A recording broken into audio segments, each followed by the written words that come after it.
बहुत समय पहले की बात है।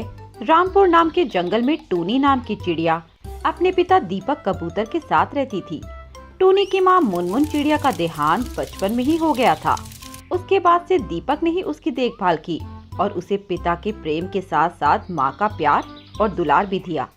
टूनी के पिता बहुत गरीब थे। वे एक बड़े कालू कौवे सेठ के घर में माली का काम करते थे। अब टूनी 18 वर्ष की हो गई थी। उसके पिताजी को उसकी शादी की चिंता सताने लगी। एक दिन इसी विषय पर वे अपने दोस्त मोंटी तोते से बात कर रहे थे। अरे मोंटी, तुम्हारी नजर में कोई पक्षी लड़का है क्या? क्या हुआ?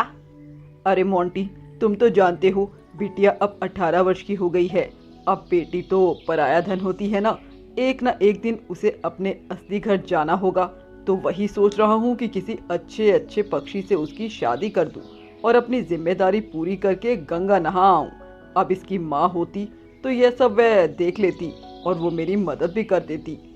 अरे दीपक भाई, उदास क्यों होते हो? इतने में मोंटी की पत्नी आती है। अरे भाई साहब, टूनी की माँ नहीं तो क्या हुआ?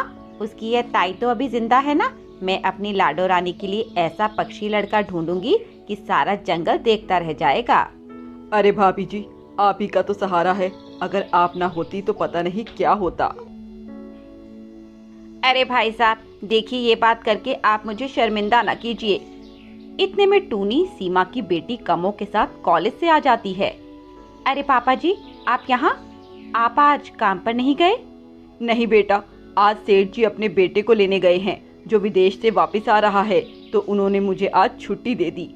तो चलिए घर चलिए। इतने में कम्मो बोलती है, पहले हमें ये बताओ, यहाँ किसकी शादी की बात चल रही थी? तेरे कान बड़े ऊंचे हैं। वैसे हम यहाँ टूनी बिटिया की शादी की बात कर रहे थे। टूनी ये सुनकर थोड़ी उदास हो जाती है और कहती है, आप लोग मेरे पीछे क्यों पड़े हैं? मुझे नहीं करनी कभी कोई शादी। अभी तो मुझे पढ़ना है और आईएएस अफसर बनना है। बेटा, मैं जानता हूँ कि तू कुछ करना चाहती है, पर बेटी अब तेरी शादी की उम्र हो गई है और मेरा भी कुछ पता नहीं कब भगवान मुझे अपने पास बुला ले। पापा जी, आपको कितनी बार बोला है कि ये सब मरने की बातें मेरे सामने मत किया करो। और मेरी भी सुन लो, मैं अभी शादी नहीं करूंगी, मतलब नहीं करूंगी। इससे कम्मो भी टूनी का साथ देती है। अगली सुबह की बात है। पापा जी, वो मुझे कॉलेज की फीस भरनी थी। बेटा, मेरे पास तो बिल्कुल पैसे नहीं हैं। मैं आज सेठ से मांगकर तुझे दे दूंगा। ठीक है पापा जी। उसके बाद कम्मो और टूनी कॉलेज के लिए चले जाते हैं।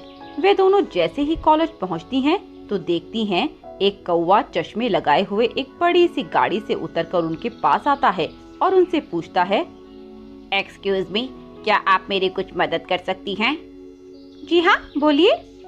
एक्चुअली मैं इस कॉलेज में न्यू एडमिशन हूँ और मुझे प्रिंसिपल ऑफिस जाना है।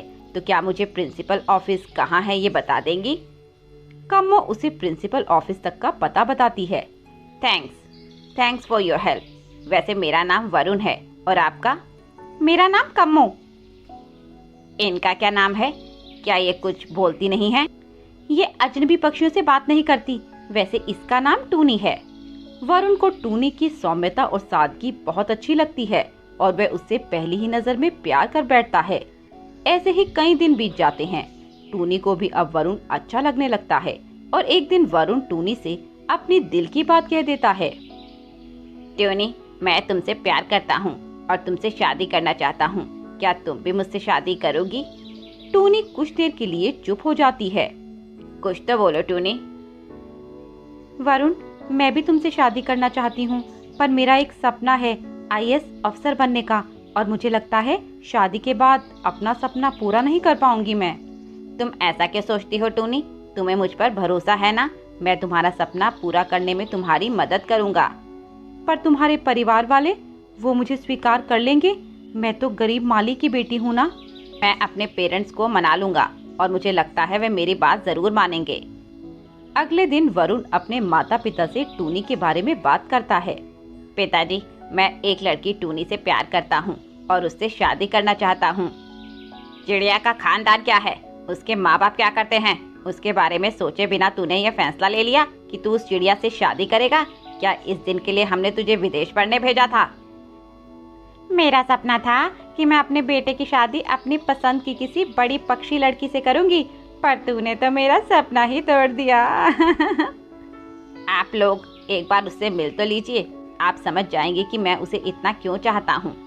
अगले दिन वरुण अपने माँ बाप को टूनी के घर ले आता है। टूनी का घोंसला टूटा हुआ था, उसमें जगह जगह छेद थे और बैठने की भी कोई जगह नहीं थी। यह सब देखकर वरुण के माँ बाप और गुस्से में आ जाते हैं। तभी उनकी नजर टूनी के पिता पर पड़ती है और उन्हें समझते देर नहीं लगती कि ये तो उनके माली हैं। हमें यह रिश्ता मंजूर नहीं है। अब क्या हम अपने नौकर की बेटियों से अपने बेटे की शादी करवाएंगे? क्या बड़े घर की पक्षी लड़कियां मर गई हैं?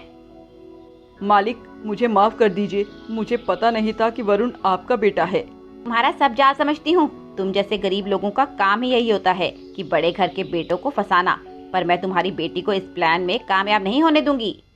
इसके बाद वे दोनों वहाँ से गुस्से में जाने लगते हैं। आप लोगों ने ये क्या अमीर गरीब लगा रखा है? मुझे इस बात से कोई फर्क नहीं पड़ता कि टूनी गरीब है, और टूनी को भी इस बात से फर्क नहीं पड़ता कि मैं अमीर खानदान से हूँ। पता नहीं आप लोग कब ये बात समझेंगे कि अमीर गरीब सिर्फ हम पक्षियों की सोच और कुछ नहीं। तभी टूनी आकर कहती है, मैं भला ही एक गरीब परिवार से हूँ, पर मेरे पिताजी ने कभी मुझे एक गरीब की बेटी होने का एहसास नहीं होने दिया। मेरा हर सपना पूरा किया। उन्होंने ही मुझे सिखाया कि बड़ों के खिलाफ जाकर कभी कुछ काम नहीं करना चाहिए। और अगर आप लोगों को ये रिश्ता मंजूर नहीं तो मैं और वरुण यह शादी हरगिज नहीं करेंगे। देखा माँ बाबा आपने, टूनी कितनी संस्कारी है। माँ, आपको पैसे वाली बहू जिससे आपको पैसा और धन सब कुछ मिल जाएगा, पर आप अपने बेटे को कभी खुश नहीं देख पाएंगे, क्योंकि मेरी खुशी तो टूनी के साथ ही है ना। वरुण की यह सब बात सुनकर उसके माँ बाप को अपनी गलती का एहसास हो जाता है और वे दोनों उससे कहते हैं, ठीक है बेटा, तुम दोनों जो अच्छा लगे वही करो, हम तुम्हारे साथ हैं। और बेटी टूनी, तूने आज हमारी आंखें खोल दी, हमें यह समझा दिया कि अमीर गरीब यह सब कुछ नहीं होता, असली मिठास तो सबके साथ में है। इसके बाद दोनों के माँ बाप खुशी खुशी अपने बच्चों की शादी करवा देते हैं।